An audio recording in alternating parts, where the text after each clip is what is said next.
सरफराज खान। सरफराज खान जी, आपको श्रद्धा आफ्ताब केस के बारे में आपने नहीं सुना? नहीं सुना। अभी सोशल मीडिया पे छाया हुआ है। नहीं सुना। आपने सुना सर? नहीं। हाँ?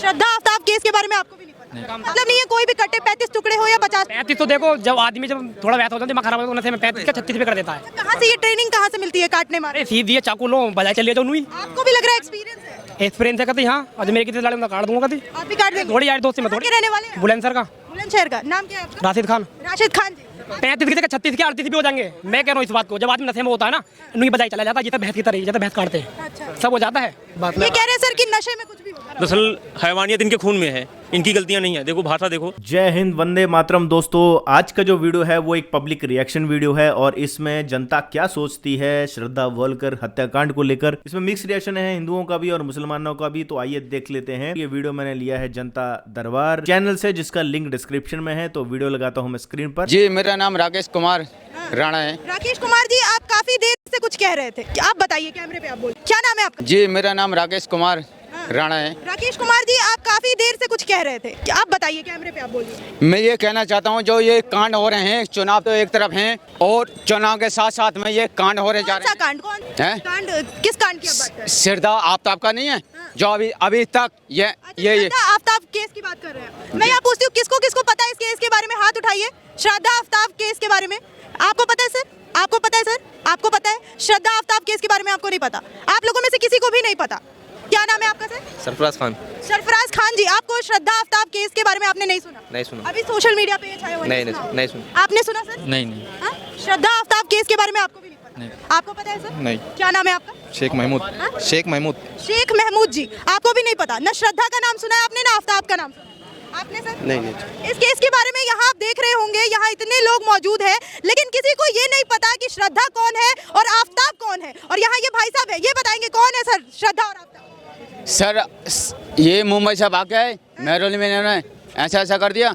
और ये जो यहाँ पे दिल्ली पुलिस अब ठिकाना ढूंढ रही है। 5 मई को उनका मर्डर हो गया। बताओ, ये कोई तरीका है? ये देखिए, ये बता नहीं पा रहे हैं क्योंकि ये थोड़े से नशे में है। नशे में होने के बाद भी इन्हें ये मुद्दा याद है, लेकिन आप लोगों को नहीं पता। मैं बताती हूँ सर, श्रद्धा मर्डर केस, आफ्ताब नाम के लड़के ने, जो कि श्रद्धा के साथ लिव इन में रह रहे थे, उनकी हत्या कर दी थी मई में और 6 महीने से इस बात को छुपा रखा था। उनके 20-25, कोई कह रहा है 35 टुकड़े किए और उसको फ्रिज में रखा। आप बताइए, ये पता है आपको? ये केस नहीं पता आपको? ये पता है। ये पता है हाँ। अभी मैंने पूछा था तो आपको नहीं? श्रद्धा के नाम से पता नहीं था। अच्छा, श्रद्धा के नाम नहीं पता था, लेकिन न्यूज़ मालूम थी। ये बताइए सर, आफ्ताब के साथ क्या होना चाहिए? फांसी से सर, गुस्सा ले आइए। आपको गुस्सा नहीं आ रहा है ये सुन के? 35 टुकड़े सुन के आपको गुस्सा नहीं आ रहा ना गुस्सा? आ रहा है गुस्सा? क्या होना चाहिए? फांसी की सजा। उन्होंने 35 टुकड़े किए, जिस व्यक्ति ने फ्रिज में छुपा के रखा, 6 महीने तक परिवार वालों को पता नहीं चलने दिया। क्या होना चाहिए? सजा होना चाहिए उसको। सजा होना चाहिए। आप बताइए सर, तमाम एंगल आ रहे हैं। कोई कह रहा है लव जिहाद है, कोई कह रहा है महज एक घटना है, और किसी को तो पता ही नहीं है हुआ क्या। नहीं, ये महज एक घटना नहीं हो सकती, क्योंकि आदमी किसी को मारना चाहेगा एक बार चाकू से कर सकता है, लेकिन 35-40 टुकड़े करना ये बहुत बड़ी क्रूरता है। और उसका माइंड सेटअप था पूरी तरह से, उसको क्या करना है उसे पता था। हर दिन एक फ्रिज ला लिया 200 लीटर की, पर डे 2 टुकड़े, एक टुकड़े को एक्सक्यूज कर रहा है, जंगलों में फेंक रहा है। तो सब एक प्लानिंग के तहत था। और इसमें लव जिहाद पूर्ण रूप से है, क्योंकि अब हिंदू की लड़की थी, हिंदू के परिवार वाले नहीं मान रहे, हो सकता है मुस्लिम का लड़का था, मुस्लिम परिवार वाले भी ना मान रहे हों या मान भी रहे थे। लेकिन कुल मिला के जो कुछ हुआ वो एक जघन्य अपराध है। इसके लिए एक नया कानून कुछ ऐसा बनाना चाहिए जिससे कम से कम हम अपने बच्चों को दबा सकें। ऐसे कदम जो हमारे बच्चे किसी और समाज में जा रहे हैं, धर्म में जा रहे हैं, उनके ऊपर हम कुछ कर सकें। अगर लव जिहाद पर कानून बनना चाहिए। लव जिहाद से ज्यादा जरूरी है कि धर्मांतरण में कानून बने। धर्मांतरण जो सबसे बड़ा, जो यहाँ सबसे जोन सी आप बात करो। एक मिनट, क्या नाम है सर आपका? हरविंदर सिंह मल्होत्रा। ये बताइए सर, श्रद्धा मर्डर केस सुना है? बिल्कुल यस मैडम, मैं कोर्ट की नौकरी करता हूँ। क्या लगता है यहाँ पे बहुत लोग हैं जिनको पता? कोर्ट इज कंसल्ट में उसे फांसी होगी 100%, आई एम श्योर। कब तक होगी सर? साल के अंदर 1 ईयर के अंदर ट्रैक कोर्ट, उसका साकेत कोर्ट में केस है, 213 नंबर में कोर्ट केस साकेत कोर्ट में, और वो ट्रैक कोर्ट का उसको फांसी ही होगी 100%। होगा सर, निर्भया कांड याद होगा, 7 साल लग गए इंसाफ मिलने में। वो देखिए मैडम, पहले की बात थी, जब से ट्रैक कोर्ट बैठे तब से फांस है। और यहाँ पे जो मैडम बैठी थी, अपनी एक मैडम है, उन्होंने अभी एक जो अभी रिसेंटली फैसला आया जिसमें बरी कर दिया गया है। ये कानून, मतलब कानून हमारे बहुत लचीला है। ये सबूत, कानून सख्त होना चाहिए। सुना है सर श्रद्धा मर्डर? हाँ सुना है मैंने, बहुत गलत होना चाहिए। आफ्ताब के साथ फांसी दी जानी चाहिए। उससे भी खतरनाक जो अभी एक मध्य प्रदेश की मंत्री ने बयान दिया था कि उसको फांसी पर लटका देना चाहिए। गिद्ध और जो चील कौवा खाए, ऐसी सजा देनी चाहिए जो UAE कंट्रीज देती है, वो वाली सजा देनी चाहिए। अच्छा, ये कई लोग कह रहे हैं प्री प्लान था। पहले से प्लानिंग की? नहीं, ये तो अपन नहीं कह सकते। कारण क्या है कि उनके बीच में क्या हुआ ये अपन नहीं बता सकते। बाकी जो हुआ वो गलत हुआ। गलत हुआ। आपने सुना है सर केस के बारे में? हम तो साथ में साथ में आप लोग सुना है आपने इस केस के हाँ बारे हाँ, सुना था बहुत बुरा लगता है, अच्छी बात नहीं है। में? आप बताइए आपने सुना है सर? नहीं सुना आपने? श्रद्धा मर्डर केस नहीं सुना? नहीं सुना मैं यहीं पे सुनने जो भी कहानी है। अच्छा यहाँ पे सुन रहे हैं पहली बार। मैं तो न्यूज़ मेरा काम मिलेगा इतना न्यूज़ में देखता नहीं फुर्सत देना मुझे काम था। मतलब नहीं है कोई भी कट्टे 35 टुकड़े हो या 50? 35 तो देखो जब आदमी जब थोड़ा वैसा होता है दिमाग खराब होता है नशे में 35 का 36 पे कर देता है 35 का 36 पे कर देता है आदमी का मुंह जाता ओवर मूड खराब था तो मार देंगे। 35 का 36 टुकड़े पे कर देता है आदमी। अच्छा कहाँ से ये ट्रेनिंग कहाँ से मिलती है काटने मारने? अरे सीधी है चाकू लो बजाय चलिए जाओ नुई आपको भी लग रहा है एक्सपीरियंस है? एक्सपीरियंस है कभी हाँ आज मेरे कितने लड़े मैं काट दूंगा कभी आप भी काट देंगे? थोड़ी यार दोस्ती में कहाँ थोड़ी के रहने वाले हैं? बुलंदशहर का बुलंदशहर का। नाम क्या है आपका? राशिद खान राशिद खान जी। आप कह रहे हैं कि आपके साथ भी कोई ऐसा करेगा आप काट के रखेंगे? वैसे थोड़ी कोई मारेगा जबरदस्ती थोड़ी मारेगा जब मैं कितनी लड़ाई वड़ाई होगी जब तो मारूंगा मैं भी। तो आफ्ताब ने सही किया श्रद्धा को काट गलती होगी सही कराओगे 35 टुकड़े कर दूंगा आराम से ज्यादा नहीं है 35 कर दूंगे कर दिए होंगे। कैसा लगा ये सुन के? कैसा लग रहा है कि किसी के 35 टुकड़े किए जाए? गलती होगी दोनों की और क्या अच्छा दोनों की गलती है? जिसने मारा तो जिंदा है एक तो चली गई। कोई ना देख तो चलेगी वो भी चला जाएगा तो जिंदा उसे भी साल 2 साल में फांसी मिल जाएगी और क्या अभी तो मिलेगी नहीं। चीज देखिए आपको बड़ा नॉर्मल लग रहा है कि 35 टुकड़े ही तो है। मैडम हो जाते हैं तो आदमी जो नशे में होता है ना उसे कुछ नहीं दिखता नशे में की है? 35 हो जाते हैं नशे में की है? 35 की 36 के 38 भी हो जाएंगे। मैं कह रहा हूँ इस बात को जब आदमी नशे में होता है ना नहीं बजाई चला जाता है जितना भैंस की तरह जितना भैंस काटते हैं अच्छा सब हो जाता है। अच्छा अच्छा बात ये कह रहे हैं सर कि नशे में कुछ भी होता है। दरअसल हैवानियत इनके खून में है, इनकी गलतियां नहीं है। देखो भाषा देखो कितना आराम से लग रहा है कि 35 टुकड़े 40 भी हो जाते हैं। मैंने एक प्याज टमाटर कट रहा है वैसे बोल रहे मैंने एक चीज बताया था कि कोई गलती एक बार होती है किसी को एक बात बताऊँ जो नशे में हो जाता है नशे में कर देता है कुछ भी कर देता है नशे में अपनी बहन की बीवी बोलेगा कोई नशे में कौन बोलेगा बस फिर वो क्या अच्छा काट देगा नशे में अरे भाई नशे के 35 से 36 टुकड़े कर देगा भाई जो करने वाला होगा। नशे में जब खुद की हैं। बहन बताइए सर नशे में वो कैसे कर देगा जब वो खुद की बहन होगी ना खुद की बहन क्या होगा जब पता चलेगा ऐसा है ये इस्लाम के अंदर हैवानियत ही भरी हुई है खुल के कह रहा हूँ मैं आप कह रहे हो मजहब जिम्मेदार है इसके लिए? बिल्कुल मजहब जिम्मेदार है जो इनसे इनको सिखाई जाती है वही बड़े होकर इनके अंदर पैदा होती है। अच्छा लेकिन लोग कह रहे हैं कि इस पे हिंदू मुस्लिम क्यों हो रहा है? आफ्ताब का धर्म क्यों देखा जा रहा है? क्या? आफ्ताब का धर्म क्यों देखा जा रहा है? धर्म ही देखा जाएगा कि किस धर्म से उसको शिक्षा मिली किसी सनातनी ने काम नहीं किया ये। आप कह रहे हैं कि धर्म से ये शिक्षा दी गई है? हाँ जी, लेकिन बिल्कुल। सर अभी इन्होंने कहा राशिद खान जी है कह रहे हैं कि 35 के गुस्से में 50 टुकड़े भी हो जाते हैं। वो उनकी सोच है ये मेरी सोच है कि ऐसा नहीं होना चाहिए ना हो सकता है कोई हिंदू ऐसा नहीं करेगा जो इस्लामी था उसने कर दिया खुली बात कह रहा हूँ। आपको क्या लगता है क्या सजा मिलनी चाहिए? टाइम नहीं है मेरे को लंबा खींचते जाओगे आप। क्या सजा हाँ हाँ जी सजा उसको ही मिलनी चाहिए सड़क पे करके उसके 40 टुकड़े कर दिए जाएं। आप क्या मैम है क्या सजा मिलनी चाहिए मैम?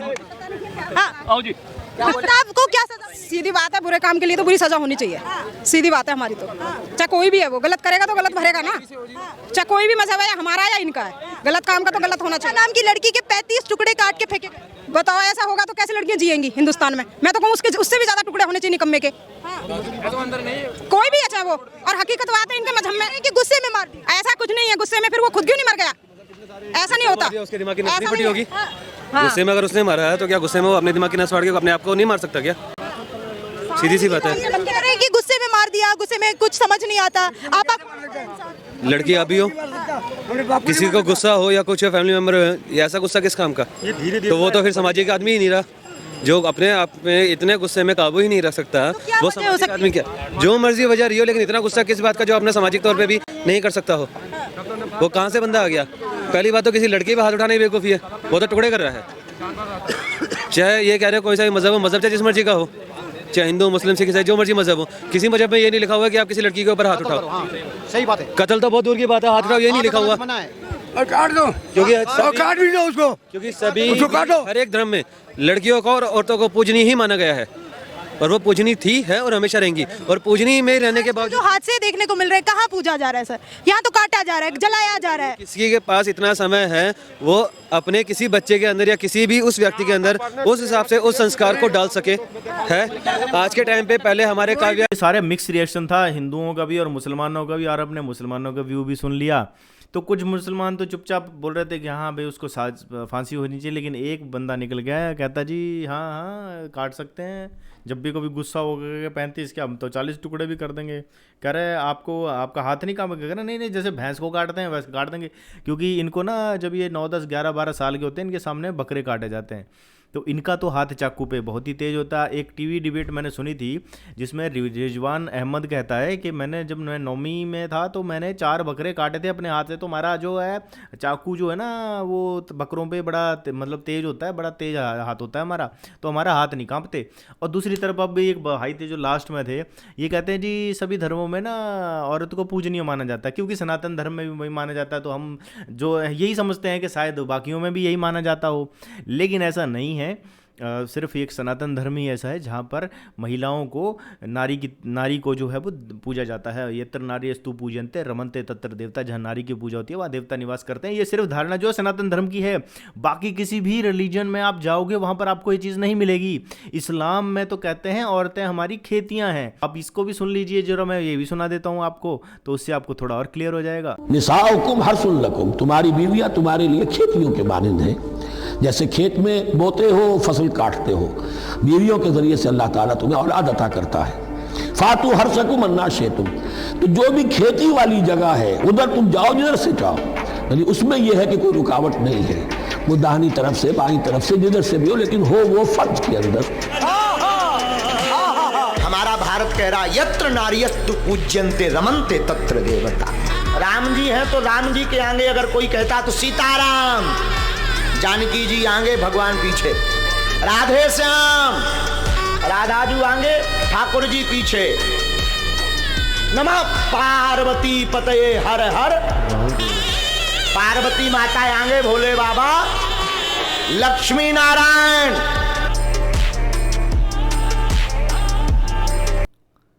तो मैंने आपको दोनों ही विचार सुना दिए रिएक्शन की, और पब्लिक ने क्या रिएक्शन दिया और कैसा आपने देखा मोमिनों की सोच जो है किस तरह की है। अगर आप मतलब सोचते हो कि यार हमें समाज को अच्छा बनाना है, तो सबसे पहले तो उनका जो रिलीजन है ना इसको ठीक करना पड़ेगा। सरकार को इसके ऊपर ज़रूर कुछ एक्शन लेना चाहिए, अदरवाइज़ ना हमारा ये जो गवर्नमेंट ने कर दिया कि भाई आप लिव इन रिलेशनशिप में रह सकते हो, भाई ठीक है सरकार ने तो कर दिया, लेकिन सुरक्षा कौन देगा? लिव इन रिलेशनशिप में कोई सेफ्टी सिक्योरिटी नहीं होती है। गवर्नमेंट को ये समझ लेना चाहिए, कोर्ट्स को ये समझ लेना चाहिए, यहाँ पर आप उसको सक्सेसफुल नहीं मान सकते हो। कितने साल मजे कर लोगे? 2 साल, 3 साल, 5 साल, 10 साल, उसके बाद क्या?